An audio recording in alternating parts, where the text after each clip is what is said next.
Alright lads, welcome back to the channel. So this is like the fourth time I've recorded this video because I realised that my mic settings were all wrong on several occasions. Anyway, besides me wanting to jump off a building at the minute, the first thing I'll mention before we get on to the meat and potatoes is that the Boxer MGS isn't looking to be a great vehicle in my opinion. But it does get DM63, which does give it very good angled penetration, especially compared to DM33 and 23. To be honest, the 10.3 German lineup is already pretty stacked. I don't think you're really going to need the Boxer MGS.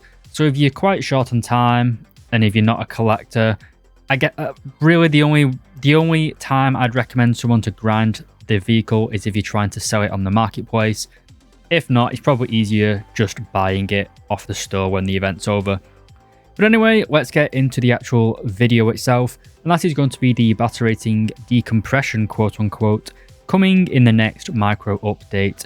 When that will be, who will know? But anyway, to give some context, down here at battery rating 1.0, well, technically reserve, we have the M2A4. Now this has a 37mm gun with solid shot APC BC ammunition with 86mm of penetration. The mobility of the tank is pretty decent, but the armor is 1 inch or 25.4mm. Now a huge jump in battery rating. From 1.0 to 2.0, we have the M3 Stuart. Now this has the exact same gun, it has the exact same ammunition, it has pretty much the exact same mobility, same radial engine. The difference is though, boys, it gets 31mm of armor. So it gets 14mm more armor protection. And in Gaijin's mind, that is enough to justify a jump from 1.0 to 2.0. Now if we go to 7.7, and the biggest decompression, well, the biggest case of decompression in my opinion is around 7780 in my opinion. So the T32E1, kind of late war design. We have a gun which is basically taken straight from the Super Pershing, so 224mm of penetration, which for some context is actually weaker than the Tiger II's gun, which gets 237mm of armor. Bear in mind the Tiger II reloads in 7.5 seconds, whereas the T32E1 reloads every, I believe, 14.5 seconds, So the gun is shit compared to the Tiger II, which is at 6.7, not 7.7. The tank does have very thick armor, and the mobility is pretty decent. The problem though, dear viewer, is that at 7.7, it faces 8.7s pretty much every game. And what's that 8.7? Well, we've got the T64 prototype, which has 3BM3 with 350mm of pen, and 3BM4, which has less flat pen but more angled pen. So you have basically a early Cold War vehicle. You also have the T72M1, you have the T55 AMD, you have the absolute overpowered T55 AM1, which can't really be penetrated by the T32's gun. I think the lower plate might be vulnerable. You also have this thing, not that thing, You also have the Object 906, which is 0.3 battery ratings higher and gets a fully stabilized firing every 4 seconds with a very good APC BCHE and 300mm of pen with a heat FS round. So in my opinion, the battery rating 8.7 vehicles are feeding very well these days, as the kids say. So basically, all of the top tier vehicles are being quote unquote decompressed. What that means is they are basically taking everything at 11.7 and moving up 1. Everything at 11.3 going up 1, apart from the Macavers are going up to 12.0 for some reason, God knows why. So anything that's 11.7 is pretty much now 12.0, 11.3 is going to 11.7, 11.0 is going to 11.3, and so on and so on. Now, I don't know why they don't just make it so all the top... I don't get why they don't make it the same as realistic battles, where top tier is 13.7. We have more than enough premium tanks now. Everyone's spamming out premiums. So they can't even argue that there isn't enough player base. They could easily put the top tier tanks like the Leopard 2A7V at 13.7 and then just work the way back down the lineups and make everything a little bit more decompressed. And that is basically the major changes. Now, there are a few vehicles that are getting some extras, but what I will say first is that this decompression stops at about 9.0. So all of the 8.7 vehicles are kind of just getting a buff because they're not going to be facing stuff like well, like all the 9.7s are going up to 10.0. So the T55 AM is not going to have to fight Leopard 2Ks or the ZBD04As anymore. So it's kind of just making an already really overpowered 8.7 lineup even more overpowered. But anyway, let's go over some of the minor changes. Well, start with the major changes actually, because this is actually a huge buff for the Israeli and the Italian tech tree. So all of the Arietes, or Arete, however you pronounce it, as well as the Macavers are having the reload decreased from like 6.7 seconds down to 5 seconds, which is an absolutely huge buff to these vehicles. The Macavers are absolutely abysmal to play, at least in the current state. They don't have any armor, they don't have any mobility.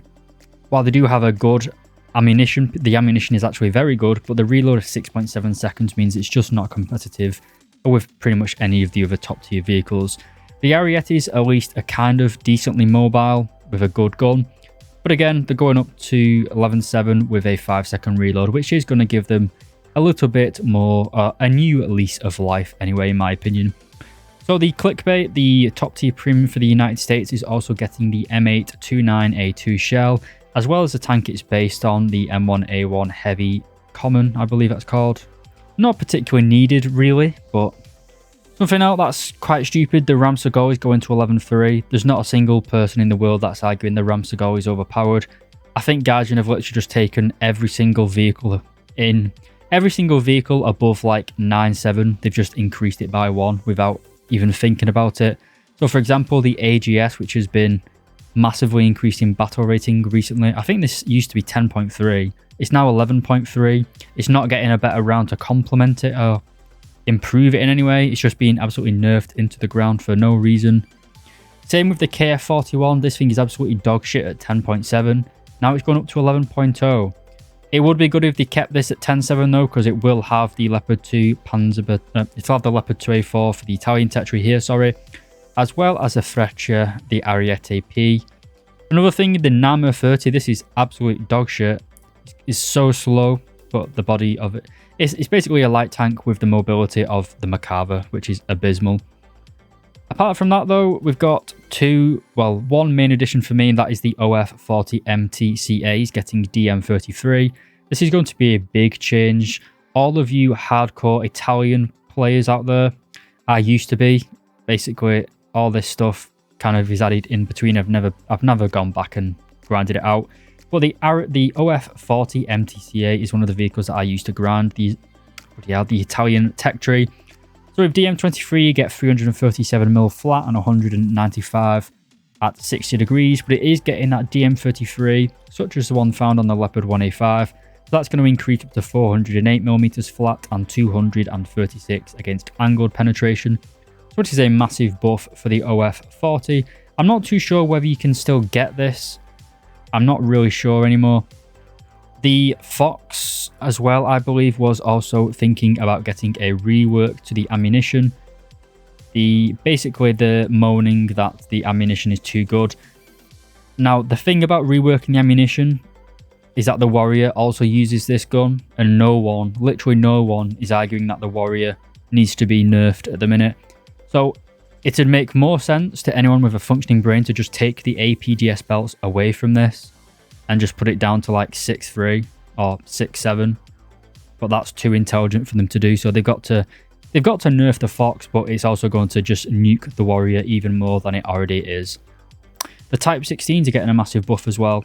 So the Type 16s at the minute, they're fantastic vehicles. They've got 3rd gen thermals, they're very fast, great spotting vehicles, 50 cal as well. They're let down though by the M735. This thing it's not as bad as it used to be. They seem to have reworked it a bit, and it now actually has pretty good damage. Before it had mediocre pen, but absolutely no damage. XM1 players will be very well aware of that. It's going to be a nice addition. The biggest downside of this premium at the minute is the lack of a high power round. DM23 is going to do that a little bit of justice. Are you going to have a lineup at 9.3? Not really. I guess you could use these. Well, then again, you are going to be up tiered to 10.3, that Soviet lineup. But I guess you are going to miss most of that 10.7 spam, which is going to be the new 10.3, I guess. Anyway, lads, a bit of a ramble here because I've just got back from work. And as I said, my microphone was set to the wrong thing, so like 3 different attempts. Anyway, lads, I appreciate that you've been here watching this video. We get a very limited amount of time on this earth, and I'm very happy that you chose to spend it on this channel. So anyway, lads, thank you very much for watching. Hope you got a little bit of insight from my autistic, schizophrenic, depressed mind at the minute. But yeah, lads, thanks for watching. I'll see you in the next video. As always, I'll see you later.